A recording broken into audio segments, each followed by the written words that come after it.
Welcome. It's time to board ATD Airlines. Take your seat, strap in, and prepare for takeoff.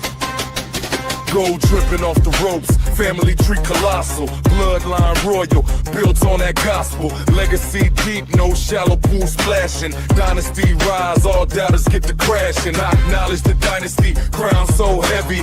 You see in the flames, every move stays steady. From the islands to the stage, the family's decree. Bow down, feel the power, this is royalty. Palm trees whisper where the legends were born. Tides carry tales of the mat they adorn. From Rikishi stomp to Amaga's rage. History inked on a champion's page. Red lace the carpet, some morning drums beat. Echoes of the forefathers under our feet. Our feet, our feet, our feet, our feet, our feet, our feet. I acknowledge the dynasty, crown so heavy. You see in the veins, every move stays steady. From the islands to the stage, the family's decree. Bow down, feel the power, this is royalty, royalty. Fire in the eyes, that's the bloodline's code. Generations built the path, we just walk the road.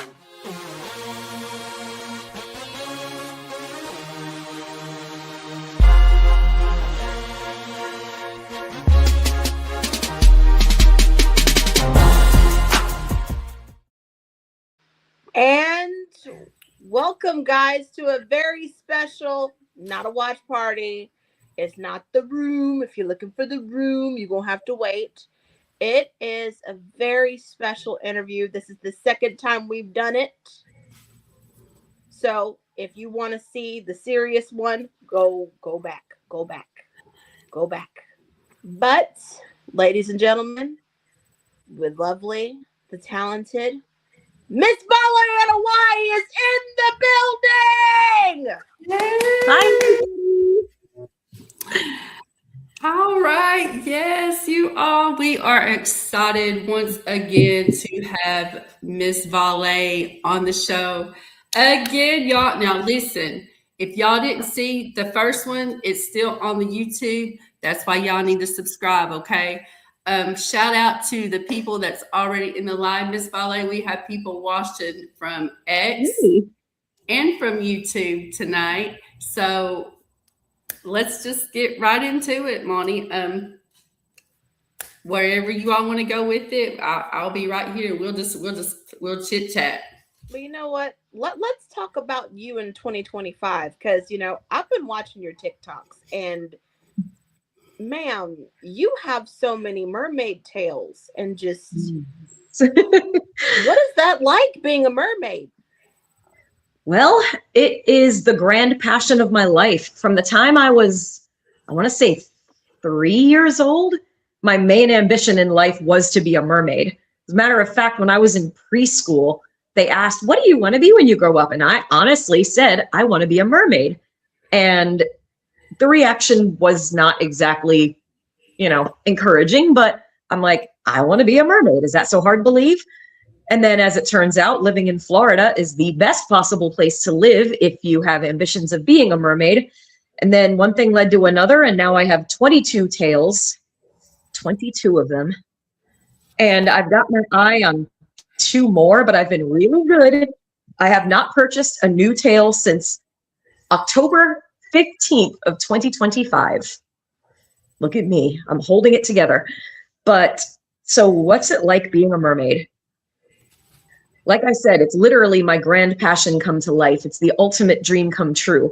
I'm now SSI certified, which is awesome. They have a mermaid certification. And I figured if I want to make this a major part of my life, I want to do it the right way. So I went and got my SSI mermaid certification, which was an amazing accomplishment. I was super proud of myself for that. And then I went on a mad tail acquiring mania. It was right around my birthday last year. I'm like, let me just treat myself. And I treated myself a little too much. And now it's like, all right, I need to slow down. I need some tail rehab right now. So October, November, December, January. So I'm almost 3 full months clean from buying any new mermaid tails. But just there's no feeling like tailing up in a beautiful place, either in my own pool or out in the springs, at the beach, wherever, and just becoming one with the water and just living out my childhood fantasies and there's nothing cooler than when I see a little kid on the beach will notice me and my tail or at the springs or wherever, and they'll just start flipping out and they run over, they want to take pictures, and it's like, I love this feeling so much. But for me, it's just an opportunity to be my truly whimsical self and just live out my childhood fantasies at 40. Well, I started at 38, but 2 years in now, and I would never, ever stop mermaiding. I'll be 100 years old and still tailing up and swimming in the springs. In my honest opinion, it's something about being 40. You just want to get the big things accomplished and get them done pronto. So to actually have mermaids, so they have certifications for mermaids?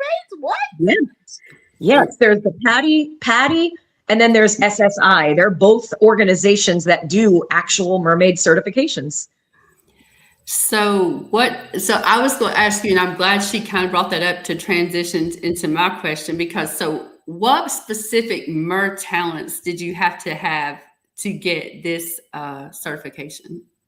Well, the first thing you have to do is swim back and forth without a tail for my pool length, it was like 35 laps without stopping. That was just the start. Then you had to do a 5-minute float where your feet never touched the ground. You just float. And that was like heaven after swimming back and forth 35 times. Right. And then you have to tail up underwater where there is no ground beneath your feet. So you have to be able to maneuver yourself into a tail. Then you learn how to rescue people. You learn if there's someone who's really, really tired or they're unconscious, you learn how to hold them the right way when you're in the water and you have no way to put your fins on the ground. So you learn how to save people, rescue people, it's really a safety thing. SSI, so you learn the cool things like blowing bubble rings and the bubble kisses and things like that, flips, backwards, frontwards.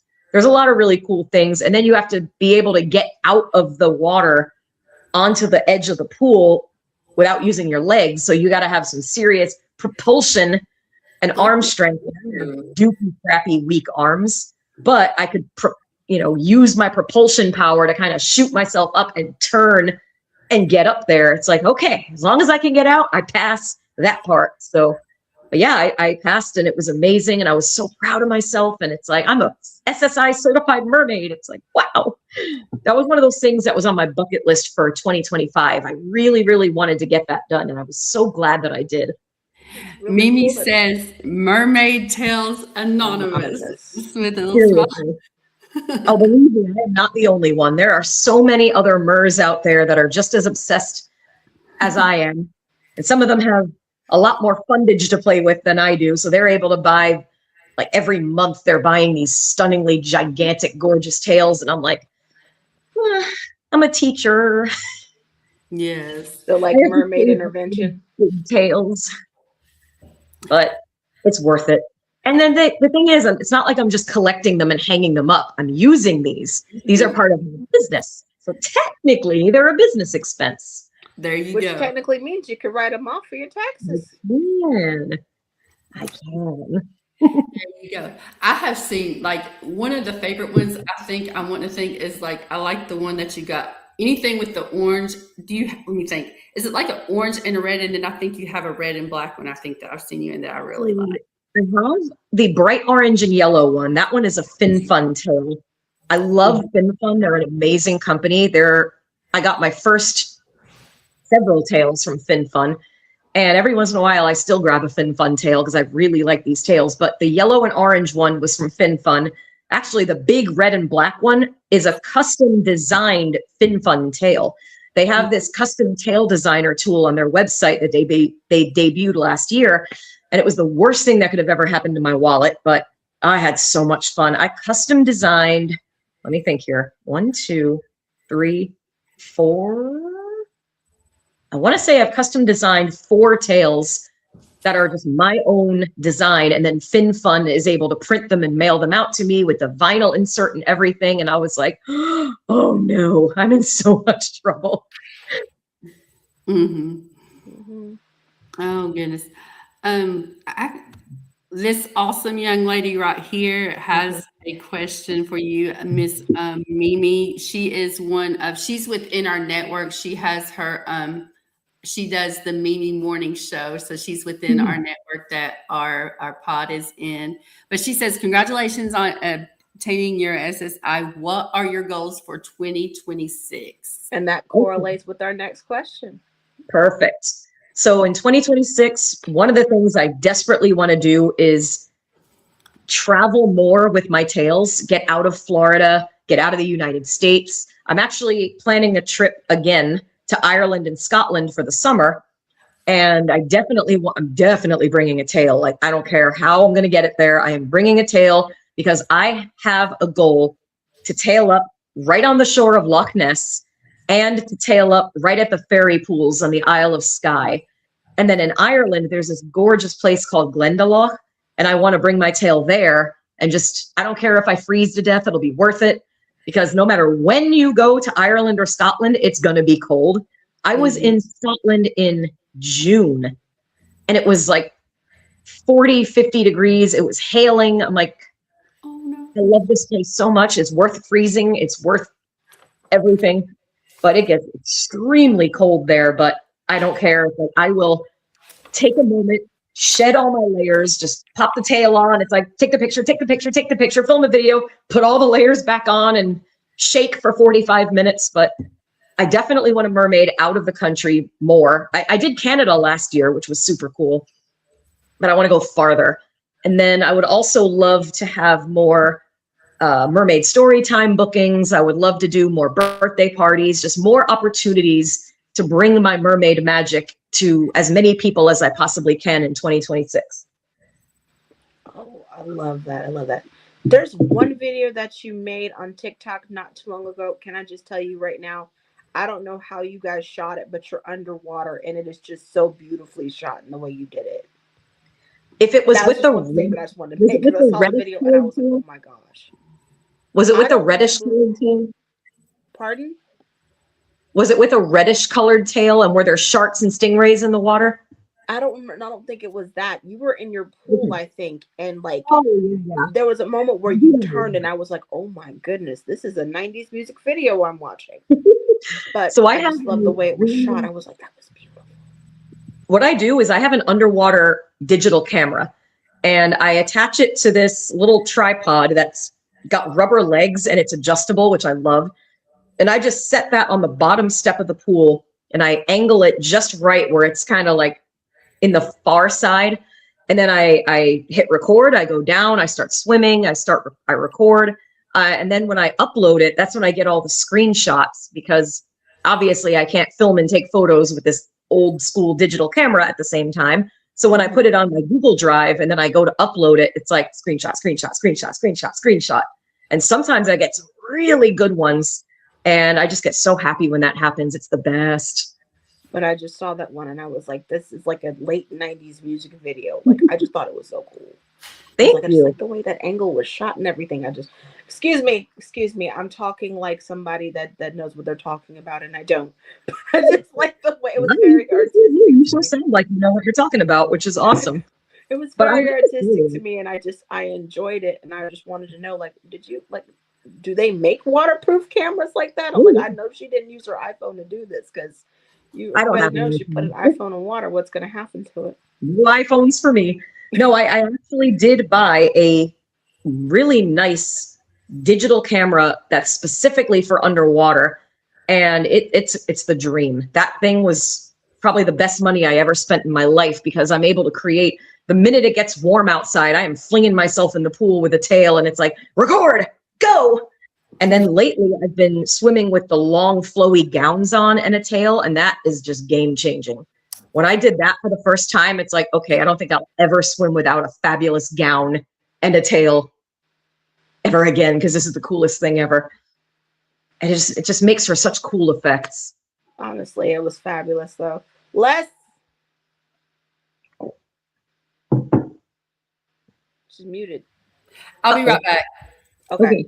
All right. So continue.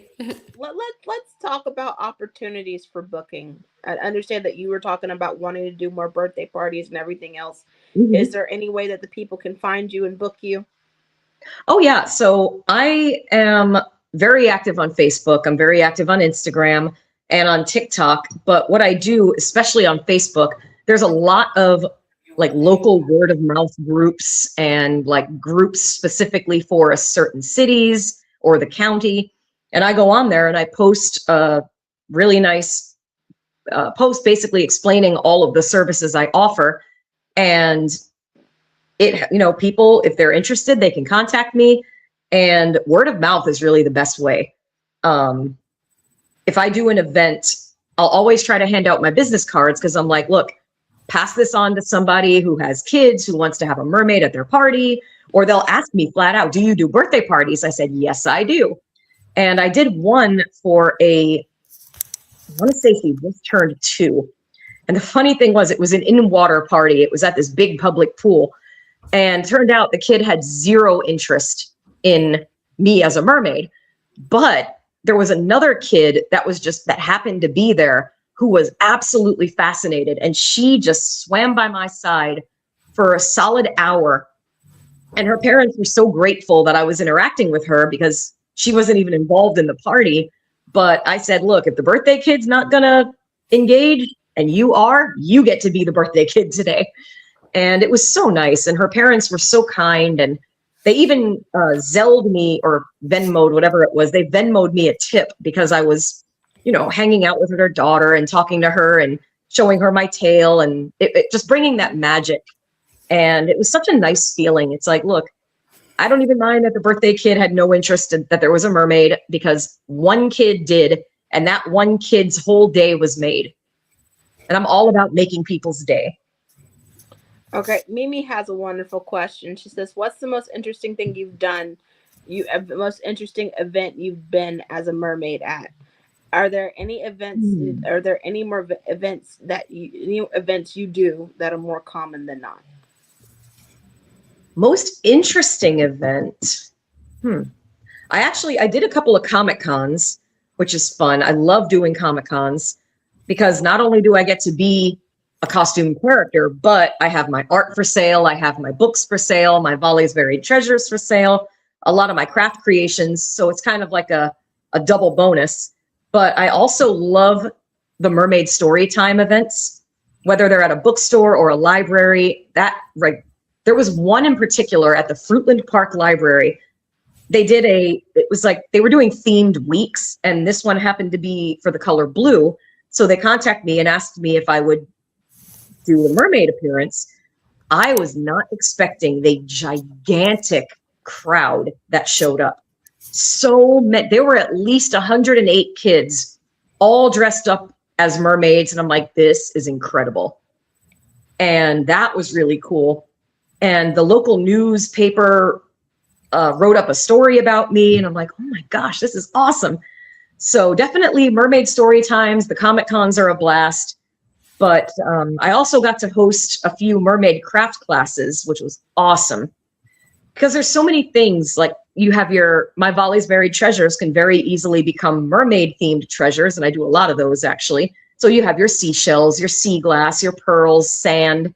There's so many ways to customize them, make them your own. So basically any chance I get to tail up and just do something with the people, it's the greatest. But I always like to have my husband around because he's strong. And when I have a tail and I don't have legs, it's like, well, hopefully there's a rolly chair that he can just roll me into the room. Rolly chairs are a mermaid's best friend. Way easier than wagons. And he doesn't have to sling me over his shoulder and carry me, though he could. He is a pro wrestler, so. Right. And it's, that's, like we're getting in here and we'll move into talking about that a little bit and about your family. And I have noticed the one thing about your family is that y'all are so it's like multi-talented. You have those, I see some who are getting, the activism, the political side in their lives. I see and just representing the, your culture, your heritage, and things like that. I see athletes, I know Vaughn played volleyball, I know, you know, you had obviously what we all know and what everybody's here for is the wrestling, but and then, you know, what you do, you know, with the artistic, it's like and I don't know, I'm like, I look at that, I look at y'all and I'm like, man, they different, so many different talents in your family. And it's like, but it's when I notice one thing, the common theme is like, no matter what you're choosing to do or who is doing it, it's like what inspires me is you're putting your all into it,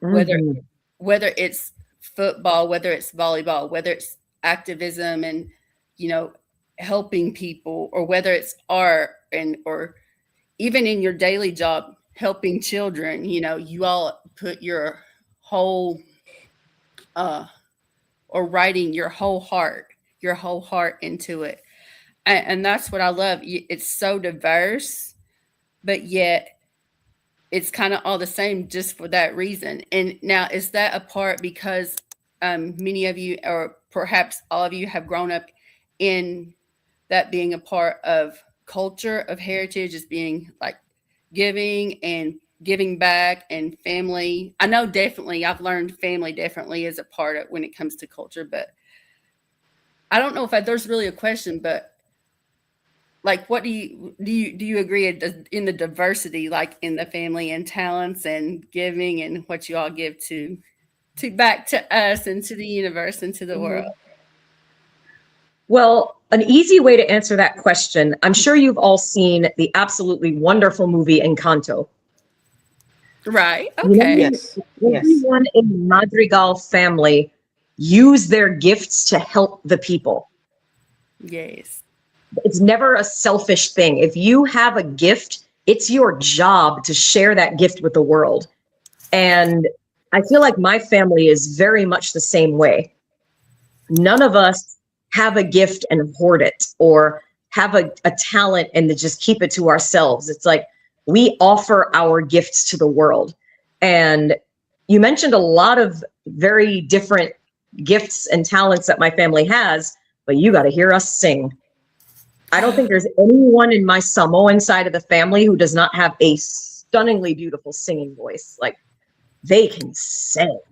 Now, I will say this: when Reno was on American Idol, and I still, if I could find a video of him singing, I love to hear him sing. I was for him instantly, because I was like, that kid can sing, when he was on that show at that time.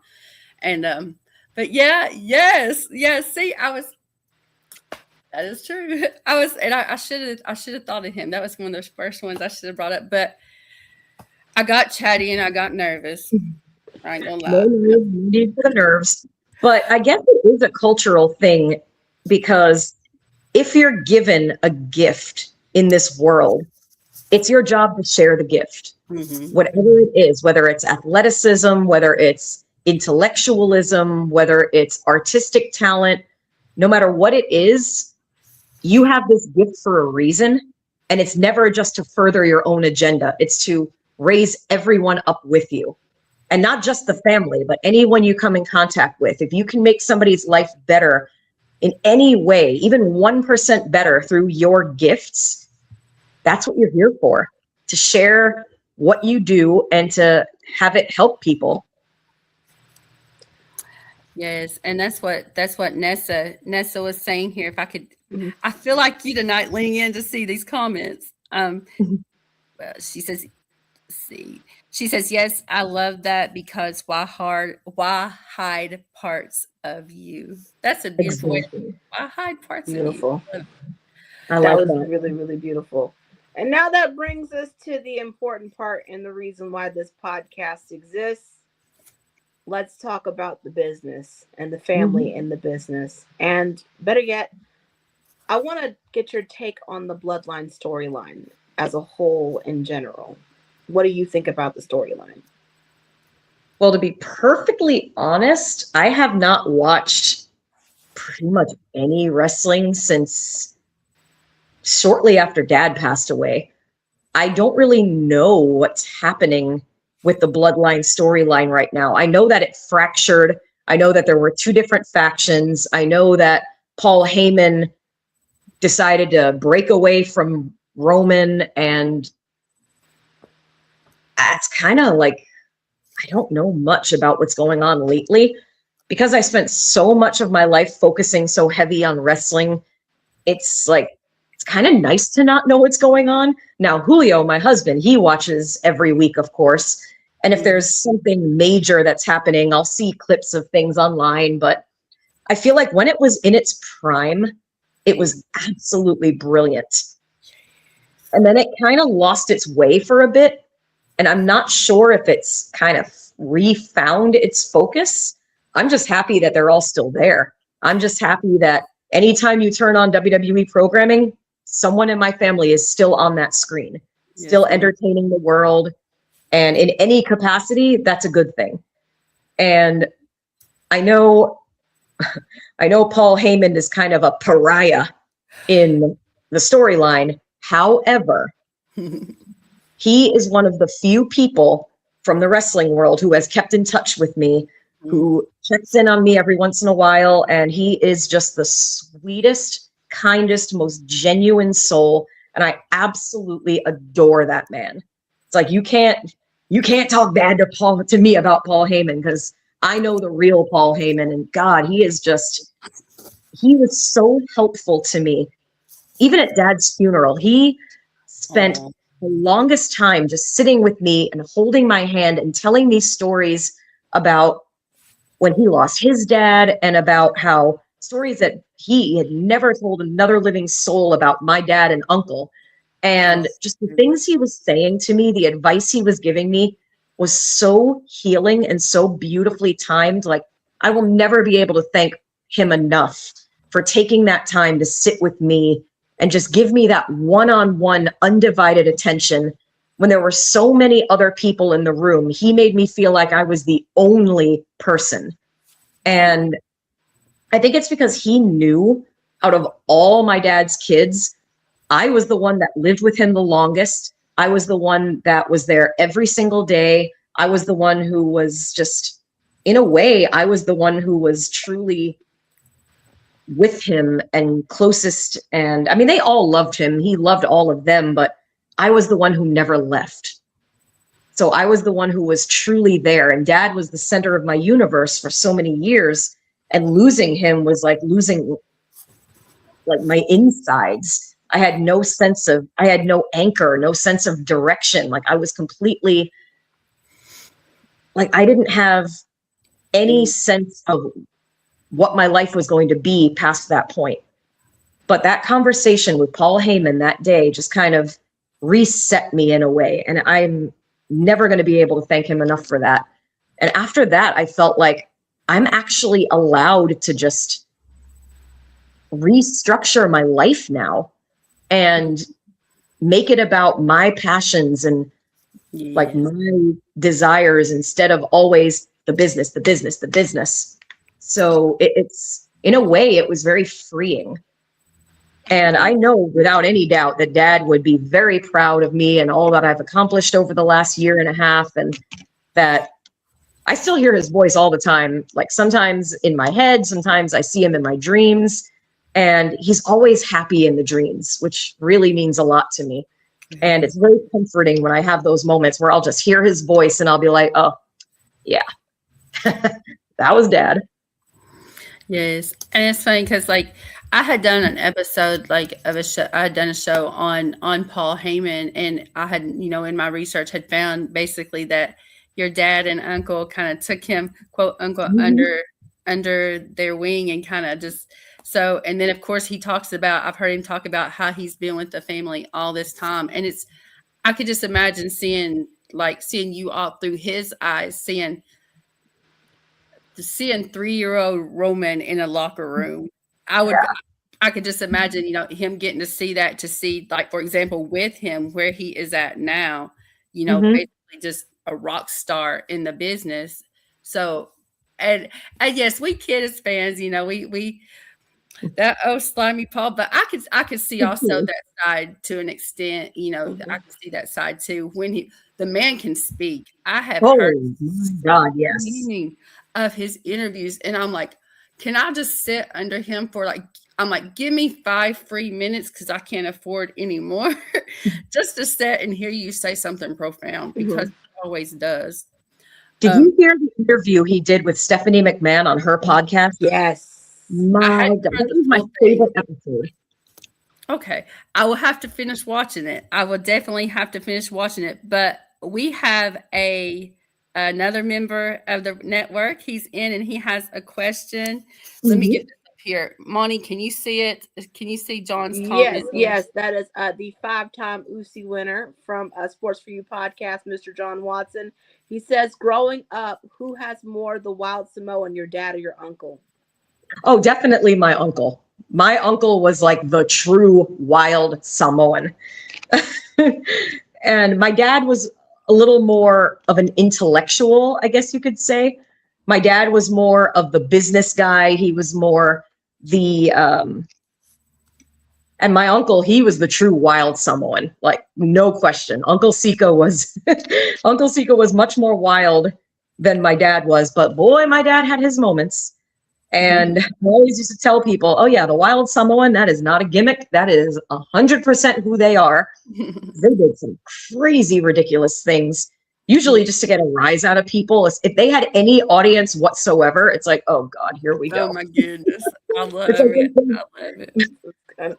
You know what? It kind of reminds me of Jimmy and Jay now, if if you noticed it.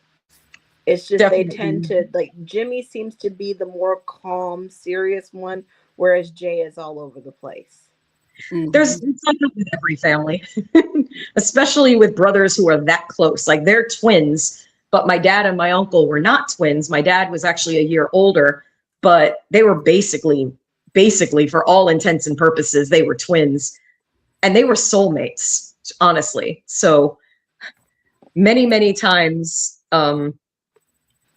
it's like whenever, especially my dad, whenever he was out in public, it's like he would forget how to act. He would just get ridiculous, and I'd be like, oh my God, Father, what are you doing? Especially at any doctor's office. We would go to any doctor's appointment, and he would just go off the rails, start acting a fool. I'm like, Dad, could you please act human? He just loved that attention. He loved the fun of just having an audience, and he would always turn it up to 11, and I'm like, oh gosh, my father.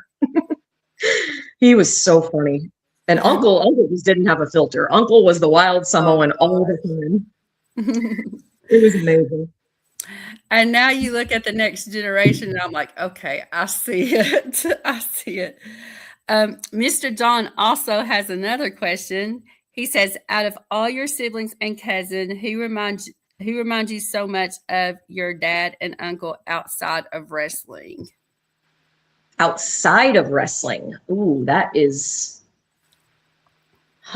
So who they were outside of wrestling was often extremely different than... So they both had very, very big hearts, like huge hearts. They had such a love for anyone in need. My dad and uncle, both, they did a lot with people with special needs. My dad was very much a part of, he used to work with the Easter Seals Society all the time, kids with Down syndrome, and he would go visit people in the hospital. And that was just who they were. They had such a soft spot for people with special needs or people who needed help in any way. All they wanted to do was help people. They always cared so much. And I would have to say my sister Monica probably has the heart that's most like my dad. Monica would do anything for anybody. Like, she has helped so many people. She has raised so many of her own kids and her nieces, her nephews, grandkids. Like, she's just the person who will drop anything to help somebody. And I honestly think my sister Monica probably has Dad's heart the most. Oh wow, that's awesome. That's awesome. Yeah. I got a little emotional when you were talking about them, like, and some of their, like, how they were with special needs, like people with special needs and people that just needed help and assistance and perhaps just that caring, someone to care about them. 100%. which was what I guess what y'all called pops, right? That the person, you know, what cared. I guess I'm like that when it comes to like the special like that group of people, like anyone with special needs. My son is on the spectrum, so that just to hear anything about anybody that just loves, you know, those special folks, it's just amazing to me. So it kind of got me a little teary eyed, a little emotional. Just hearing when you talk about your dad when you had to take him to the hospital, I started thinking about my dad when I had to take him to the hospital. Although my dad didn't want to mess around with people, he was just really ornery and mean, and he would just be sitting there and just be mumbling under his breath, just, this is bullshit. And I'm like, Daddy, we got to do this. We're ready to go home. Like, come on now, we got to go. Come on, calm down. Oh, boy, does that sound familiar. He hated being in the hospital. He would try to find any way possible to get discharged. He would always lie to us, I'm fine, I feel fine. It's like, you're just saying that because you want to get out of this hospital. I just remember this because he had to get his port replaced, and I had to take him, and I'm sitting there, and he's just like, he's waiting to get it done, and then he's sitting there, and I'm like, okay, we gotta wait for you to go. We got one more place for you to go to, and he's sitting at the vein, guys, and he's just like, this is ridiculous bullshit. I'm like, why are you being so mean? He was ready to go. That's fine. Oh, I love it. So of course, like, you know, even into family and even into wrestling and all that. So we wanted to share, like, I wanted, I don't know if she does or not, but I wanted to share like some of my stories as far as like the family does, and tell you, and, you know, just let you know like my history with watching you all and everything. So like with me is where I first come in. First thing off, my mom's a big wrestling fan too. So she remembered your dad and uncle. And I was like, so what were they like? She's like, you've not watched any YouTube videos? I said, I watched it. She said they were not nice. She said they were, and she just described and went on. She said, but so it was cool to hear. It was cool to hear from her being a fan and watching of the business and everything. Watching, for instance, for watching them and seeing what they were about. But like for me, like I said earlier, I'm a little older than you and Monty. So I've been wrestling fan since I was 8 or 9. So we've been through watching the ATD era, watching you know, anything Rikishi, anything. You know, watched 3-minute warning, you know, watched Matt as Rosie, watched watched Umaga, watched, you know, the any version of Eki, you know, going on. Watched, of course, The Rock on up into the, you know, your present, and it's been fun. Oh, how could I forget the mighty Yokozuna? How could I forget? But watching all those superstars, what's awesome is I would have never imagined at that time that was one family. And that's what blows my mind now. It's like y'all have literally had years impacting this business in such a good way. You know, yes, in the ring, you've had champions, but one thing that I respect about it, you know, your well, Uncle and Dad had the school, and to produce so many of other stars that we've known in the past, that's had their start there, you know, and it's so to see the impact just not within the family, but beyond those, what am I looking for? Beyond family, you know, to see those students. And I guess to them, you know, like just being like kids, more kids, you know, right? So I know your dad it was cool to see, from what I understand, and if I've researched right, was close to his students. And so just to see that bond and to see what y'all have done outside of the family in the business is awesome to me. Some of them ended up living in our house. Like, especially when we lived in Pennsylvania, we had a big house with a fully finished basement with 3 bedrooms down there. So any of the students that flew in from out of the country or from out of state, if they had nowhere to stay, they'd become part of our household because for however long their visa would allow them to stay. So we've had guys from Ireland and Australia, New Zealand, people from all over the world. We're just South Africa. We're just Holland. I'm trying to think. There's so many of them throughout the years. But we always had somebody living with us. That was just the way it was, whether it was a wrestling student, whether it was a wayward cousin. There was just always people here with us.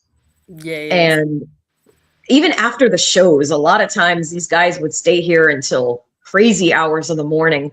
And then Dad would just say, just go ahead and stay over. So there were bodies all over the floor, and just, he cared so much for everybody. Matter of fact, on his tombstone, it literally says someone who cared. Yes. Because that's who he was. Right. And it's just that I think that's what I consider. Yes, the things you do in the ring is great and is amazing, but if you could just, I've always heard many of the guys and ladies say, leave the business better than you found it. Mm-hmm. Yes. And I feel like that's like what a lot of you all have done. Speaking of even more on the family, I just love, like, I've never had an interaction with anyone in the family that has not been just amazing. I had got the chance, was it last year? Because I'm trying to think what year we're in. Yes, January of 2025. Rikishi came to Knoxville. I think it was 2025. Yes, came to Knoxville here in Tennessee, and did a signing at like I don't know if it was like some kind of sports shop. Mhm. Met him, amazing, the quietest, most humblest spirit about him, and was super nice. Got pics, got the autograph, the things us fans like to do. But I'll never forget, just so kind, and was willing to like chat there with me for like a minute and a half, and then we turn around, and me and another girl, of course, we got to see Jay at a signing in Norcross before Bad Blood last year. Mhm. And I remember, because we were chatting with you in that line, me and Lauren Yeah, was. we were talking online. I remember that. Yes. But even when I got up there to meet him, just that quiet humility. I thought in my head, it instantly, after I, come down off my little high of just being a fan and just me, I was like, that's from his daddy. That's the same kind of way, that vibes that I got from his dad, just that quiet, humble meekness, and was like the mentality of like, all these people here for me. And that's why I could almost sit, and I wanted to be like, and I wanted to be, as a fan, be like, yeah, baby, we all here to see you.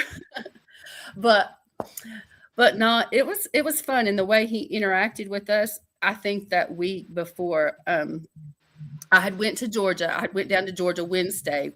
We stayed up a little while. Wednesday night. Let's see, was it Wednesday night and Thursday night, or just Wednesday? Anyways, we stayed up, and me and Lauren and one of the other girls had made bracelets. We had like a bag that we ended up taking to that signing, and I think Lauren ended up giving that bag today of like these little friendship bracelets that we made for the family. So, and he took it, and I think, love his heart, she had even made him like a Waffle House one, which he was adored. And it was like, but my point being, like, again, anytime we've had contact, whether it be yourself or we've been to a meet and greet, or like just being at a show and like when they were doing house shows, just to have that interaction. It was fun. It was, you could tell, and I was like, man, this is good people's. They humble, they appreciate the fans just as much as we love them, and I love that. Well, remember, like, my dad really was very, very big on that, and Uncle Sika too. They're always like, without the fans, we're nothing.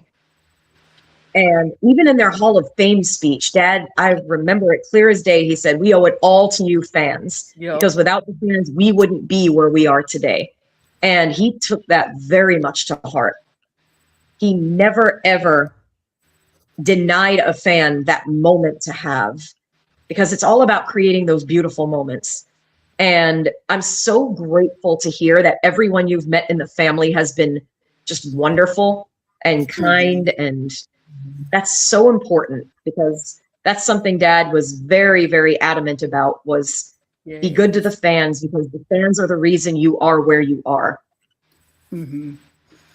And that's just not like me. I've heard other people say they've had good experiences too. So we enjoy watching you guys, and so we're thankful from those of us that are actually, let's be real, the respectful fans, and we do it and we go because we love the athletes and we love the business, and we appreciate that back. But that was just one of my experiences. I can't I don't know how else to elaborate. I was just thankful, and it was fun. It was fun too. So, Moni, you got anything? Yeah, I'm gonna say it like this. I actually I'm working on my second book is about to come out, and Nice. I was looking at the way it was set up, and pretty much my second book is the Bible of my series. And I was looking at it and I realized something without actually realizing it. I was inspired by what your family has done and what they've put in place. And I've put it in my novel. Nice. So not only do I want to say thank you to that, but also to you, because you told me you were self-published, and it is because of you that now I am self-published. That's amazing. Honestly, I don't think I would have done it if you didn't say, no, I do it. Just put it out yourself. Don't cut out the middleman altogether. Don't worry about it and just put it out yourself. So thank you so much. Because how you said you wanted to be a mermaid and that was your thing? I've wanted to be a writer since I was 10 years old, and now I am one. But I think that's it. oh, well, you know what? And she's going to get me. I don't know if she still wants to do this, but I want to get on the last segment, kind of, because we don't want to take too much of your time up. But on the last segment, I guess we wanted to have a little fun. So we are going to share, I shared the meet and greet and I shared the sentimental stuff, but I want to share us to share our fun stuff and how we have fun as it pertains to the family and everything with ATD. I know with me, one of my stories, let me say this, okay? Anyone in chat, please don't judge your wise woman. She messed up. I'd never been in trouble before in my life, and I messed up. Okay, I messed up, and I got in trouble. We all do. I'm okay now. I'm recovering. I'm good. But long story short, okay, this was back last year in September. I'd got in trouble and had to pay, had the consequences of that, right? So I had 30 days in jail. So, and my lawyer was like, you know what, if you got to do it, do you want to start it mid-September to give you time to get stuff organized? This was August 29th, I think. And I was like, no, let's go now. Give me a week. I'm going to get in here. Let's get this over with. I got to be out by October 5th because I got to see Roman. Oh, I love it. The girls had got bad blood tickets, and that's all I was worried about. I was like, nope, I got to get out of here. Let's go. Even to the point to where I was there to report in 5 or 10 minutes early. They were like, we can't take you in until 7 o'clock. No, we can't take you in until 7 o'clock. So we just laugh because we laugh every time we tell the story, and that's just how we are and how we joke around and kiki when it comes to our favorites. I was like, no, we got to get this done. I'm going to Atlanta October 5th. I'm seeing and I'm telling them, no, I gotta come see. I gotta see Roman, and who knows if Rock's gonna show up, and Jemison, in our terms, Jemison might come back, and so. But yes, so good news is that everything worked out and we're good. We got to go and we got to enjoy our events, even more importantly, we are on a good path. We're in a good place now. So, and I promise on my word to everyone in chat, your wise woman will not go through that again. No, that was enough for me. And But speaking of Miss Vale, I'm glad she's able to come in because I don't know how long she could stay. Let's bring her in. This is Miss Faith. This is our third. So let me get the final boss. The final boss. Hey, Faith. Hello. Hey, hi everybody. Sorry.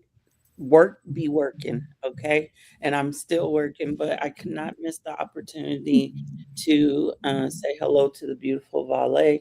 Hello. Sorry I am not on camera. I have client sensitive materials out and I don't want to get in trouble. But I just wanted to stop in. I think we're at the part where we're sharing our stories, kind of, Leslie, Monty, is Yes, that right? ma'am. I wanted to jump in and just say, I'm sure they've already put the sentiment out there, but I absolutely love your family. I have watched your family from sitting with my great grandmother and watching wrestling back in the day to now. And I will never forget the day that I got my DNA results back because my father passed away before I could get to know him. And I found out that he was Samoan.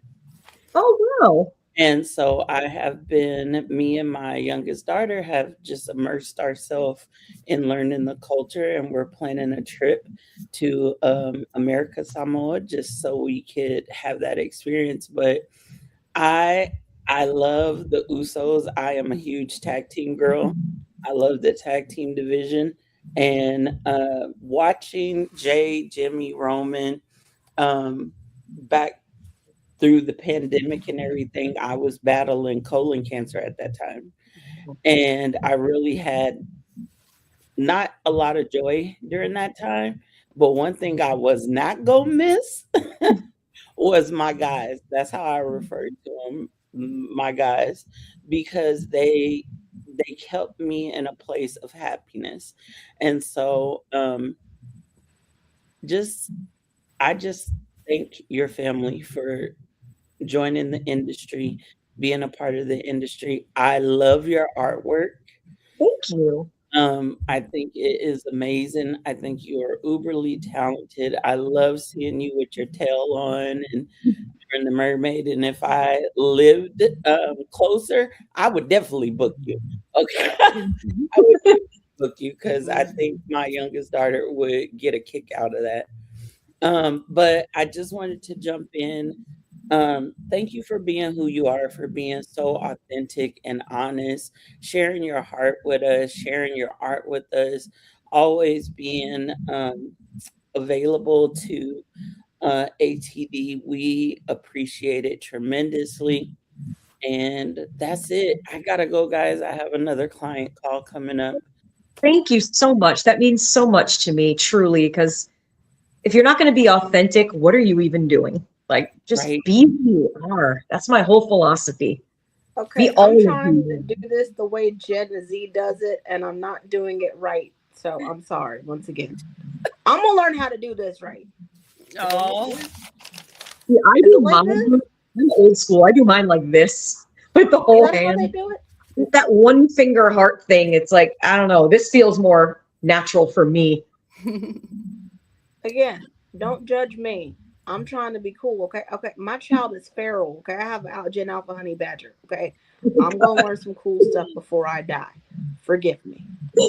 Hey, I bring back all the old school stuff. Like, I still say "rad" all the time, and like I'm, as the young people would say, I'm very cringe, I guess, because like. And if I hear one more person with the 6'7", it's like, I will start. Can I tell you, I had to, my 10-year-old doesn't say it. I had to ask her, what does that mean? And she looked at me and she said, it's brain rot, Mom. It's stupid. Yeah. And I was like, oh, it doesn't mean anything? No. Although we did learn a word we cannot say anymore, and we will not mention that word here today. I was about to bring that word up, but we're not gonna say it. Because my daughter heard me say it. She's 15, and she almost died when she heard me say it. We won't. No, we don't. Anyway, I gotta run, guys. Vale, thank you so much for your time, and always just I see you kind of check in and retweet some of our stuff. Thank you so much. We greatly appreciate it, and I wish you all the blessings in this new year. And I will definitely be praying for more opportunities. I heard you say that earlier. So be praying for more opportunities for you. Monty, Leslie, you know I love y'all. Everybody in the chat, deuces, deuces. Thank you so much. Truly. Thank you. All righty. Oh, goodness. All righty. And while she was speaking, I was looking at my notes because I was trying to remember the question I wrote down. So we were talking about wrestling, and so my question was: so if you were a wrestler, what would your character be like? What would your And I guess would your character be? Having said that, would you be? And I know we don't use these terms anymore, but I'm an older wrestling fan. A heel or babyface character. We still use those words. I promise you, we still use those words. See, of course, as a young person and growing up, everybody creates their own wrestler in their head, creates their own personality. I never wanted to be a wrestler, but I desperately wanted to be a manager. And I 100% would have been one of those darker, witchy, mysterious characters. That was very much my vibe. And it's so much more fun to be a heel. It is so much more fun to be a heel. Sometimes it's really hard to be a face because it's like there's only so far you can go, or as a heel, it's unlimited. Like you can go as far as you want to go because anything to get that really intense heat, which is why it's just so much harder to be a baby face. It really is. So I would have been one of those dark, mysterious heels. I would have totally been in the Ministry of Darkness or the Brood. That's so cool. I would have been part of this faction for sure. Now, having said that, I guess the second part of my question was so how would that person, how would that character, how would she be alike, or how would she be different from Vale? Okay, well, in my personal life, I'm definitely much more of a face than a heel. But I've always been very drawn to the darker, mysterious forces out there. And I guess my character would be more of like a shamaness in a way, like the darkly spiritual power behind the character who I'm managing. Kind of like the pallbearer to the Undertaker, but prettier. I love it. No offense, I adored Paul Bearer. He was the nicest, sweetest man in the whole world, and I miss him terribly. And him and Howard Finkel, they were my faves. They were the ones I looked forward to seeing the most every single WrestleMania. And and Mick Foley too. I love me some Mick Foley, just the nicest, most awesome person. Paul Heyman, of course. It's rarely ever and of course I was an Undertaker girl. He had me in the 90s when I was young and impressionable and madly in love with his character. I was very much an Undertaker girl. My nieces were all, oh, Bret Hart, or oh, Shawn Michaels. And Undertaker. I was that girl. So I was always the Lydia Dietz of the group, if you will. So to get back on track with the question, how would my character be alike and different from who I actually am? There wouldn't be a whole heck of a lot of difference, to be honest, except my character probably wouldn't have a tail and would be a lot more of the dark character than I am in real life. I'm much more whimsical and bouncy and happy more often than not, even though I do find myself very much drawn to all things dark and spooky. I mean, my wedding anniversary is Halloween. Right, right. So, like, I'm like the happy, cheerful goth, if you will. It can happen. Now, so like when you think of like the cousins, like when you think of a Jimmy and Jay or a Roman, so do you think it's kind of the same thing with like with Joshua and John versus Jimmy or Jay and Jimmy, or is it this, or like is it the same with like Joe versus Roman? I would say the most different is probably Joe and Roman, because Joe is the most just centered, down to earth, just wonderful person. He's very private. He's very quiet. He's not one of those big personalities. But then in a way, like, Roman kind of has that same vibe, so to speak, like that strong, powerful type. But Joe is so humble and just so thoughtful and kind. He's one of the few in the family who has frequently kept in touch with my mom, which is really, really wonderful. Like, my siblings, yes, but Joe has really been wonderful about checking in with mom, and because he was very close to dad, and he's been wonderful. He really, really has. So I have a deep appreciation. And I also loved the interview that Joe did with Stephanie for her podcast. That was really fun to listen to. That one was hilarious. That was so good. It was the first time I ever heard Stephanie McMahon curse. Yes.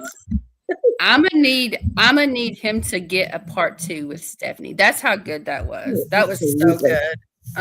It was. Like you saw when you get the interviews like that, especially with him, it's the same way with like when you're talking to Paul. It's like he gives such, I guess it's depending on the interviewer too, like such a different side of like himself. And so it was really cool. It was really cool to see a little bit, to be honest, to see a little bit of Joe in there, and to see, you know, him talking about his nest and messing with the kids. And I'm like, okay, that it kind of makes it, well, you know, this person is real, and they got this life beyond this character, but you get to just to let us have a little peek of that was really cool. But and I like Stephanie's podcast a lot. Like, she asks some really good questions, and she lets the guests have their time to talk. She never interrupts. Like, it's a beautiful flow. And they feel so comfortable with her that they're able to open up in ways that they wouldn't with any other interviewer. And Stephanie is really, really good at bringing out the best in the people she interviews. And speaking of cousins, and I'm guessing one of them is the nephew. Me and Monty, I joked with the girls, and I told them, I don't know this thing going on with Lance and Zilla. We need to get them together, and they're gonna have to get a get along shirt. Yeah. Like we need somebody to come get a belt and take care of this right now, because like we done after what Roman and Jimmy and what Roman and Jay did. We want no more fighting like that in the family. We're done. We don't need it. Like, so I told them, I said, I'm gonna go.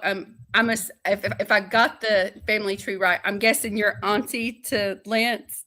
Yes. I said, I'm gonna tell her to go. We were like, our word is collect, so we're gonna need you to collect your nephew and cousin. Get along shirt. Get them together. That's great. But I love it.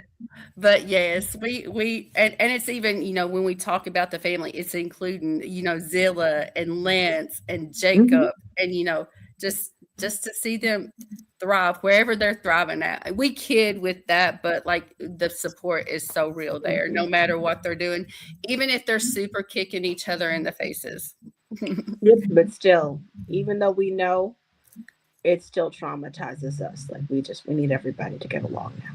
We joke that we're going to send them our therapy bills, especially with Joe.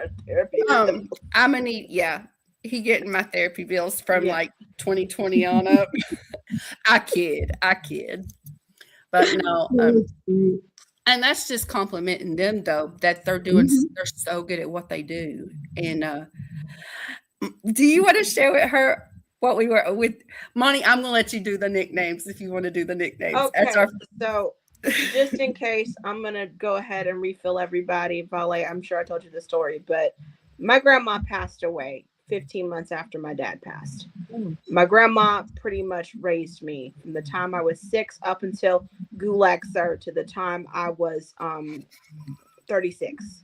So with that being said, my grandma, I used to watch wrestling with her. She don't know people's names correctly, okay? It's the same woman who refers to my child, who used to call my child the wrong name.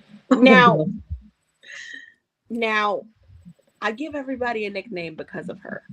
Because she would refer to Barack Obama as Obby, the Clintons as Clemens, Biden as Biden, Ridge from Young and the Restless, that was Rick.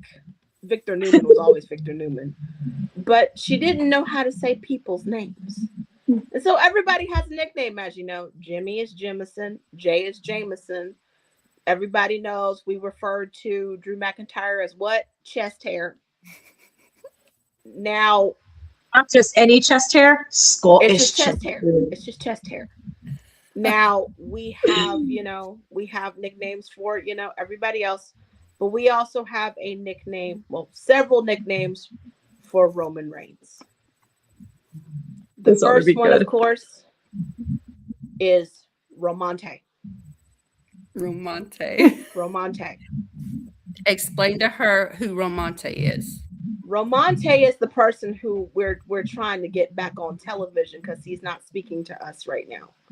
So that is when he's out having cocktails and Mai Tais with Jason Momoa. That is Romante.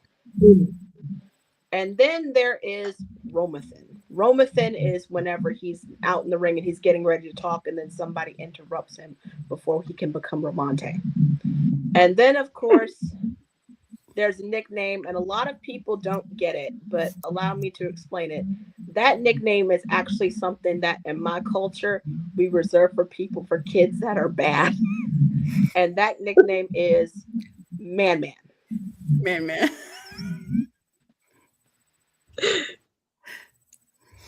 So we refer to him. So Roman has 3 nicknames. You forgot DeMarcus. Oh, well, that's Romante's full name, Romante DeMarcus Reigns. Like we're on the clock in. And then, of course, there's the nickname. Well, now he has 4. There's a nickname that I have been calling him this since 2016. And now that he's back being somewhat of a good guy, although we don't know, that is the shift leader. Sammy wants to say hi. Hi, Sammy, baby. Sammy. You're on the interview. Say hi. Good girl. But we call him the doggy. We call him the shift leader because, the shows are much better. It's like somebody leading the shift. I get it. It's funny that you were adding like Jameson. My one cousin, Sean Maluda, growing up, for whatever reason, my dad always called him Shanson. So it's like Shanson. It's like, so it's funny that you're adding the son, and my dad did the same thing to Sean. Shanson. How funny. See, look at that. It's something that my grandma used to do, and it's something that I do to just, it reminds me of her, and it's a bit of a comfort to me. And so now everybody has a nickname. And let's see, what do we do with Solo? He's what? Joe Baby. Zilla is the baby. The baby. Lance is Lancer. I don't know why. Just Lancer.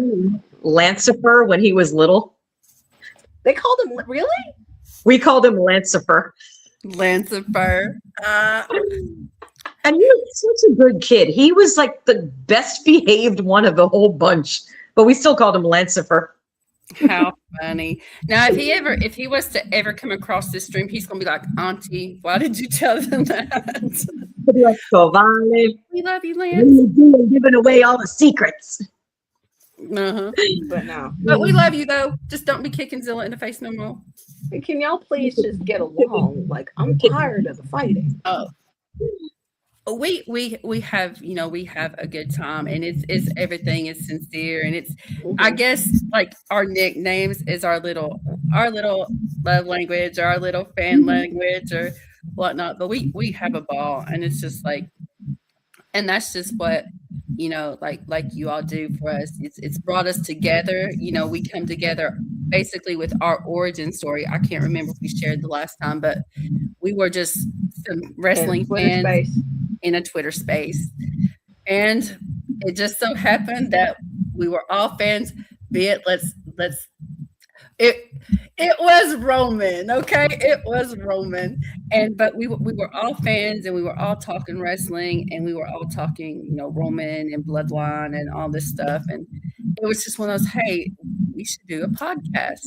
And we had started out a wrestling, like full-blown WWE.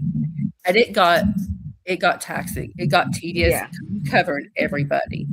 And so it's like, let's just try to get this, our niche of just what do we all have in common that we just love in this business. And ATD was born, and we named it, and we were like, this is what we want to do the pod about. And we came up with this name, and we've just, as we say, our baby turned 2 back in July. And she's grown. Her room, it looks a little better, so. She's still in her mama Monty's makeup, but it's okay. But we laugh and we cut up and we have fun. But at the end of the day, we just want to do, we hope no matter who sees it, or no matter who sees something we do, or the silliness that we bring, or the love for the business and that we bring, or the dynasty that we bring, that we hope you all see that we're sincere. And we do. I'm big on respect. So I know I joke. They tease me, like, Trail, I wish he was here, because he goes on, Leslie and Man. She loves her Man. But yes, and it's like that. It's just a respect thing, like,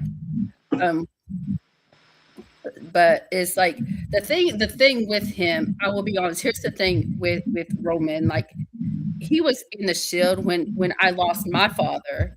And that's one thing that got me, watching him and Seth and Mox now, but seeing them, and like it got me back into wrestling, which, like we all said, I said this in I'm getting ready to release it, but a show that I've done, like how that is for us as fans, can be an escape for us, when we're dealing with issues in our lives. And so they brought me kind of back into wrestling. And I don't know why. I just, like, he was my favorite. I'm gonna be real. He was my favorite at the 3. So here we are. And then, later learning the history, and then the family, and I was like, man, I've been watching dude's cousins since I was like little, and like, so it's been a fun journey. And it's like, like, y'all have made it fun, and it's like, and it's God, I'm gonna cut you off, Leslie. Go ahead. No, and just to say, I guess for me, it's I hope it's done. We try to be respectful. We have a ball with it, but our goal is to always be respectful with it. We joke and we laugh and we kiki, as Mimi says, we kiki, but that's the main goal. We just always want to be respectful with it. It's the simple fact that your family has always been, like, whenever wrestling is booming, it's your family that's been behind it. In some way, shape, or form. Like, when the Attitude Era popped off, it was The Rock and Wrestling. It was your dad. It was Yokozuna. And now with this new era, it's Roman, Jimmy, Jay, Solo, Jacob now. Yeah, it's amazing. Your family has always been in the mix of this. And so for us, it's like every single time something big happens in wrestling, this family is always in the mix. They always have their fingerprints on it. And so for us, it's like, this is a love letter. Yeah. So to speak. So that's really our main, our main mission of this, because we see the way people talk and we see the way people give praise to other people, but really, you guys did it. And I really, really appreciate the level of professionalism and respect that it's very, very clear that every single acknowledge the dynasty post, everything, it's so clear how much you respect and love the family.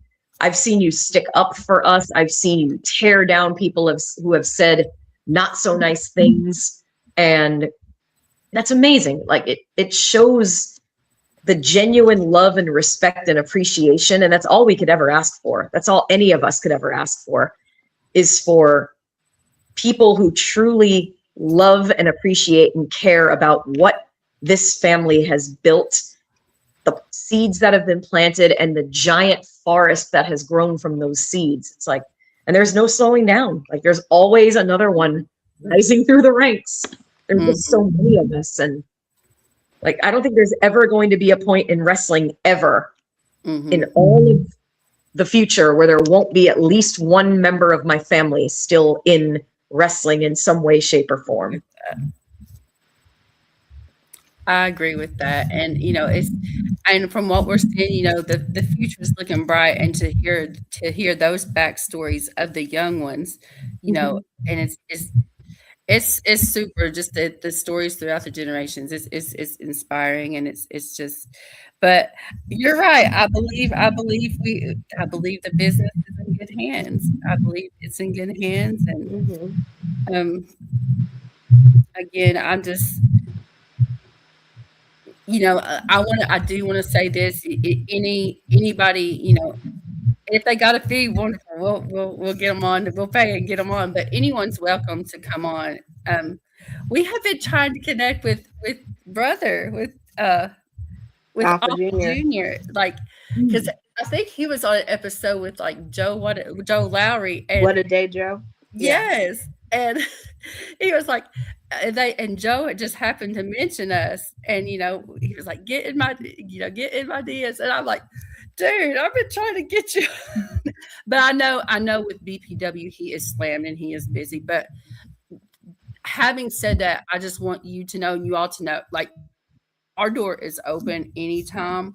And I would love, like, we would just love the opportunity to, anytime when they're not crazy busy, anyone, could come on in, and we good. This is y'all's space too. I guess this is y'all's space too. And we would love to hear the stories and the wrestling stories, and just the stories, period, and get to know them as well. But Moni, have you got anything? And I think we're good. I really do. I think chat, I'm gonna give you like 1 minute. Get those last few questions in now. 1 minute. Yes. If you've got any questions, let's see what TJ says here. This is TJ. And he says the foundation of wrestling, I can't see that, of the wrestling business has the fingerprints of the Anoa'i Fatu dynasty. That is 100% accurate. 100%. I love the way he worded that. And then we call our little space here. This is a lot of these in the chat are like our regulars, like here. And they do our watch parties with us. So we call our little space the island. TJ, he also says, it's an island for a reason. So yes, let her know, TJ. We'll welcome anybody, right? But I'm sure you know that, and you always welcome. But I feel like I'm just running my mouth. But I feel like we might need a part 3 of this next year. It's fun. I just love it. But so Moni, you good? Because I'm gonna let her. Yeah, I think we're good. So I'm gonna let you, Ms. Vale, if you just want to tell the people where to find you and about your projects. Let me tell you all, she is into everything. So, Miss Vale, if you want to tell them what that everything is and where to find you for that, the floor is yours, ma'am. All right. Well, she was not kidding. I am into everything, but my main social media is Vale the Mineola Mermaid, which you can find on Facebook. I'm Vale Anoa'i on, what is that thing called? Instagram. I think I'm Vale Anoa'i on X, on TikTok, Vale Anoa'i. Just look me up. If you just Google Vale the Mineola Mermaid, pretty much all my stuff will pop up, or just Google Vale Anoa'i. But I am an artist, a writer, a dancer, a mermaid, a crafter, a teacher. And my latest grand obsession, because my amazing husband bought me a sewing machine for Christmas and I was thrilled to pieces. Now I'm trying to learn how to make these extravagant fantasy dresses with approximately 3 seconds of sewing machine experience in my 40 years of living. So like, that's my newest artistic endeavor, and it's kind of taken over my whole consciousness. I'm always like, I need to be sewing, I need to be designing, I need to be creating. It's like, no, I need to be taking a breath every once in a while. I don't need to be creating 25 hours a day, 8 days a week. Feels that way sometimes, but I also make these super cool little custom glass message in a bottle creations called Vale's Buried Treasures. You can find those on Facebook as well. My books are available from lulu.com. My paintings are on Fine Art America and or pixels.com. Just look up Vale Anoa'i. And basically that's it. And as long as there's still a breath in my body, I will be creating something because creativity is my lifeblood. Yes, I feel that. I feel that. And as for us, I'll go ahead and give y'all out, if you're listening, our socials. You can find us here on the YouTube. If you've not subscribed, subscribe for more, guys. Because this is always, sometimes later in the year we're gonna be selfish with it, and it's just gonna be on the tube of you. So that's subscribe. It's at capital A Acknowledge the capital D Dynasty. You can find us on TikTok at acknowledge.the.dynasty x ATD podcast 23. And let's see, what am I missing, Monty? The Instagram. Acknowledge _the _dynasty, and all across social media, because we're trying to get this awesome, beautiful family their flowers and get them out there. Because like you said, I am so honored, because when someone steps up, I'm like, oh, am I gonna have to fight today? Don't be messing with my fam. But no, and that's just showing that love and giving them flowers. But that's where y'all can find us. Monty, I'm gonna turn it over to you. Okay. Guys, if you see that little QR code in the corner, we are holding a fundraiser for Russell Faith, guys. She just popped in to say hello. She is working. Click on that. Go ahead, take a picture of it with your phone. If you can donate. If you can't, share the link so that way we can do it. We're doing this all month for her. I think that's about it. Okay. Oh, wait a minute. One more thing before I go. I wrote a book. Yes, okay. You did. I wrote a book. The link is in our description box in our bio. It's in our link tree. You can click on either one. I prefer you click on the Amazon version of the book because I like what Amazon is doing. Click on that one. It is available to you guys. Again, my second book, which is titled Two Princes. It'll be out on July the 21st, 2026. Again, I'm not going to explain to you what happens in the first book. If you pick up the second book, that's not my job. That's not my job. With that being said, thank you so much to Miss Vale Anoa'i for being here. Thank you for having me again. I'm so happy that I got to do this twice. Again, we're going to have to do this one more time. Anytime. Yes, ma'am. And with that being said, everybody, please be sure to watch your back for charitable shots. Drink your water. Acknowledge Tribal Chief. Acknowledge Dynasty. And remember, Leslie, although we have not explained this to her, it's been a while since she's watched the live. And since she's seen this, there's a little saying that I say at the very end. And well, we'll explain it later. But Leslie, this is not a rocktocracy. What is it? It's a rocktatorship. Y'all get ready. All right, everybody. We will see y'all for Friday Night SmackDown. I am exhausted. Peace out. Deuces, ooses. Good night, everybody. Thank you for listening and watching.